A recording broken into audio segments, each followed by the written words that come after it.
আম্মে পর্যন্ত যদি ভিডিওটা যায় আমনে মোরে একটা নক দিয়েন, আমনের আইসক্রিম না আমনের ফ্রাইড রাইস আরো ভালো মন্দ অনেক কিছু খাওয়া ফরজ হয়ে গেছে। কেটা জানা মোর মায়ের ফোন করে কইছে যে এরকম লিমার ভিডিও ভাইরাল হইছে, স্টক করার পালা। পরে তো দেখা যায় বিদ্যুৎ অফিসের কল রেকর্ড বাইরে রয়েছে।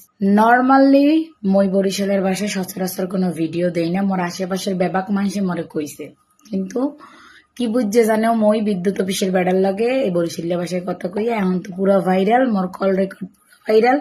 কেটা জানা মোর মায়ের ফোন করে কইছে যে এরকম লিমার ভিডিও ভাইরাল হইছে।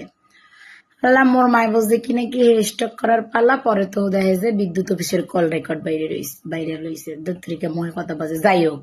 তো ভিডিওটা সমগ্র বাংলাদেশ জুড়ে চলতে আছে। আমার কথা হইছে আমি যেই ব্যাটারে মানে কথা কইছি অভিযোগের জন্য, যে ব্যাটারে ফোনটা রিসিভ করছি ব্যাটার তো আমি চিনি না, সেই ব্যাটা পর্যন্ত কি এই ভিডিওটা যায় নাই বাইও। এই আম্মে পর্যন্ত যদি ভিডিওটা যায় আমনে মোরে একটা নক দিয়েন, আমনের আইসক্রিম না আমনের ফ্রাইড রাইস আরো ভালো মন্দ অনেক কিছু খাওয়া ফরজ হয়ে গেছে। বউ বস্তলে যা দোয়া দিছে এত ফিরতে দিছি, খাওয়ানটা বুঝে নিয়েন। আমনে ভাইরাল ভাই আমার চাইতে বেশি।